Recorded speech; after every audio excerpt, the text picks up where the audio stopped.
My boyfriend's mom makes these amazing cookie bars. She makes them for the holidays and family gatherings, and people always request that she brings them. I asked for the recipe once and she laughed and said no, that it was hers and she doesn't give it out to anyone. I dropped it and never asked again. I started baking a lot during the pandemic. It's been fun for me in my downtime. I decided with my free time to try to recreate the cookie bars my boyfriend's mom makes. I pulled up recipes that sounded similar from online blogs and started baking and tweaking. It took about 5 recipes and batches, but I finally nailed it down. Her secret recipe ended up essentially being a cookie bar known as a Carmelita. I then decided to make it my own and improve it to my tastes. I used higher quality chocolate, made sauce with local homemade caramels, used flaky sea salt on top, vanilla bean paste instead of extract, added a pinch of this fantastic organic cinnamon I had on hand. The results were over-the-top delicious. My boyfriend declared they are better than his mom's, and he finished off half a pan in 2 days. He was FaceTiming with his mom Saturday and eating one. She asked what it was and he said, "One of your caramel bars." Joe found a recipe online but made it even better. She lost it. She started yelling about how awful I was for making her cookies and how I had no right. He told her that she was overreacting and quickly ended the call. She started blowing up my phone with nasty texts about what an asshole I am. I explained to her that I found the recipe I used online where it was very public. I had actually tweaked that to make it more my own. And that I wasn't ever planning on bringing them to an event she's at, so I did not see what the big deal was. She didn't care. She called me names and told me I was wrong for baking a recipe that I knew was similar to hers. She isn't speaking to me or her son. While I don't think my boyfriend should have made the comment about how I made it even better to his mom, taking that out of the equation, she thinks I'm an asshole for even making them to begin with. I disagree, but from the texts from her and a couple other family members of hers, they think I crossed a line. Background: my grandparents have always been a big part of my life, as have the rest of my family. They had 5 children, including my father, and 13 grandchildren, 6 great-grandchildren. My grandparents are quite rich. They had 3 businesses until last year when my grandfather died. I am the child of my grandchildren and have always been very close to them. My grandma used to babysit me until I could go to kindergarten. I wrap Christmas presents for her every year. I decorate their house, and I worked at their bar on Fridays in college, no pay, as they are too old to do these things themselves. All this was offered to my cousins, but they never helped. My grandparents ran a show horse farm for over 40 years. It was what my father took with him and I quickly began to love. I used to go every weekend with my grandma up until high school when I started studying. Even though I don't ride horses anymore, my dad and I go to clean the stalls and look after the horses every week when my grandparents are away on trips. Usually once every 2 months. My grandparents were a huge part of my life. Problem: my grandmother died 4 weeks ago. It was devastating. My grandmother left my aunts, uncles, and dad about $85,000 each. Money for which she and my grandfather worked very, very hard. It was expected. What was not expected was that they would leave me just over $45,000 along with some other valuables. I was honestly shocked. All my cousins received about $2,000 each and a few trinkets. Obviously you can see where it was going. My aunts and uncles were at the reading when I was told, so they told their children. Everyone except the parents is furious. My cousins, who are already adults, demand that I divide them equally. I don't feel like I should. I was very close to my grandparents and did a lot for them, but it's hard. My family is very tight-knit and we have holidays / monthly parties / dinners / etc. together, every year. I never expected money to tear us apart. This money can change a lot for me. I could pay off my $10,000 student loan and put the rest into my upcoming wedding / future kids / savings account. A small part of me wants to share it equally, just to have everyone together. But there was a reason they left this to me. They didn't do it to hurt anyone. I was the only one who visited them and helped them. None of them took the time to see them, except for family gatherings. But no one understands this except my parents. It seems to me that I alone destroy the family. My aunts and uncles won't talk to my father until I split the money, and my cousins won't talk to me. I only have a student loan and a car payment, so I don't have much debt, but it could give me a comfortable future. They all keep throwing in my face that they have families, house payments, college to pay for, etc. They keep saying I've been planning this for a long time, but I really didn't. I loved my grandparents. My fiancé tells me to forget about them and do what's best for me, but I'm a big family man. I don't want to split the money, that could really help me, but I feel like they can play with me, forcing me to choose between them and this. My parents also want me to keep the money for myself, as they think my family members are being ridiculous and demanding it. Is it right for me to keep that much? I feel like I deserve it. Is it right for me to put this money on my family? Or are the people I've been so close to all my life taking advantage of me? $45,000 versus $2,000 is a huge difference. PS. There is more in the will than I explained. Houses, classic cars, horses, farm, land, CDs, etc. The cash / checking accounts I was given is the only thing that seems to be a problem for everyone. I have inherited more money than my cousins. They demand that I divide it equally between them or never speak to them again. My husband doesn't like to go out much. It's not something that I've ever faulted him for or been mad at him about. We've never gotten in fights about it till now, and it's something he told me up front when we had first gotten in the relationship 4 years ago. I'm never going to be the kind of person that likes to go out a lot. I just want to hang out at home. And I of course said that it was fine because that's not a flaw to me, it's just a character trait. I used to suffer from depression due to a lot of traumas in my life. I found it really hard to go outside at all, and especially alone. I missed out on a lot of experiences because of this. In our first year of dating, he got me to have more confidence in myself, so I stopped hiding.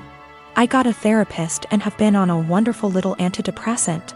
We got married 1 year later and I'm still happier than I have ever been, and I'm incredibly grateful to have him in my life.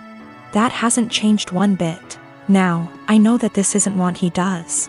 I know that he doesn't stay inside because he's depressed, it's because it's in his nature to be a house cat. And like I said, I'm still fine with that. Lately he's not okay with me doing this, though. If I ask him if he wants to see a movie with me and he said no, or the more common, I don't know, maybe, I'll usually ask him 2 more times, and then if he still says no, or maybe I'll go by myself.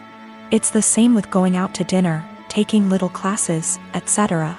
We had fun with this at first. I would come home from doing the thing and then I would excitedly tell him what I'd done and the people I'd met. He'd happily listen and hug me and kiss me on the forehead. It was a really beautiful thing. At one point we called it My Little Adventures, and I would take Polaroid pictures and show them to him and then hang them on the kitchen wall. It was a seriously beautiful point in our relationship, and the times that we would go out and take Polaroids together were some of the happiest times in my life. I even made it a point to have us go to things that he liked to do. It was great. It was seriously so great. About 2 years ago I asked him, hey, I've been really passionate about learning a language and eventually going to this language's place of origin. Do you want to study it with me and then go there too? And he said no to the language, but maybe to going with me. Cut to now, and I'm pretty good at this language. I decided about 4 months ago that I am going to this place. I asked he would still like to come with me, and he said no and got kind of upset that I had learned this language without him. You're the one that's going to know anything, there's really no point in me going. I was kind of taken aback because during the process he was really supportive. I didn't really push it, but I apologized and went somewhere else to clear my head about things, and we were fine later on that day. I bought the tickets for me and my mother to go to the place about 4 weeks ago, and ever since then, things have been really tense. If I ask him to do minor things, like come to the grocery store with me, he gets a bit of an attitude. I can tell that he knows this is ridiculous though, because he'll say sorry almost immediately and be sad and quiet the rest of the time. I've tried to talk to him about what's bothering him, but he keeps either saying that it's nothing and he doesn't want to talk about it, or will tell me not to press it and then get mad and leave. I don't know what to do at this point. Our relationship has been so great, but I can feel things being strained. I can feel him kind of slipping away. I don't know what to do. I thought about buying him a ticket to the place anyway and surprising him. Because I really would love it if he could go with me, and I know for a fact it's somewhere he's always been interested in. But I also don't want to force him, because I hate forcing people to do things. However, I also don't want to stop having these experiences for myself just because he doesn't want to. I've never faulted him for wanting to be at home, so why is he faulting me for wanting to be outside? I don't know how to talk to him or what to say. If I have to stop doing things, then I guess I will. But I also feel bad for having to stop, but it's not worth getting a divorce over or having things escalate that bad. I just don't know what to do or where to go from here. We had a bit of a long talk. I'm kind of a mix of exhausted, drained, and excited now. He said he feels like he's drowning in my success. I said I would learn a language and I did it. I said I would lose 180 pounds and I did it earlier in our relationship and got the skin surgery. I have a pretty stress-free job and it's getting to him. He's been trying really hard to just be happy, but it's hard. He understands that it's wrong to feel this way, and between feeling guilty about it and feeling this way at all, it's just been taking its toll. He also has a skin condition that makes him feel cautious of going outside, especially in another country. I never thought this would be the problem, because he's always acted as though it's not a bother to him at all and he doesn't care. He's going to keep trying though. And to seek therapy independent of me because he thinks that he also may really be suffering from depression. Now, I have to say that we do have communication problems. Our friendship, 2 years before dating, started off long distance in Antwerp, so we're still kind of better with text talking than out loud speaking. Sometimes we have a hard time saying when things are bothering us out loud. So we'll text it out and then read off of that text because we find it hard to verbalize, and sometimes we just take things harder than we should. We've agreed to go to marriage counseling and we're making an appointment together tomorrow, so there are good things afoot. For more good news, he's agreed to go on vacation with me and my mother. I messed up in this, too.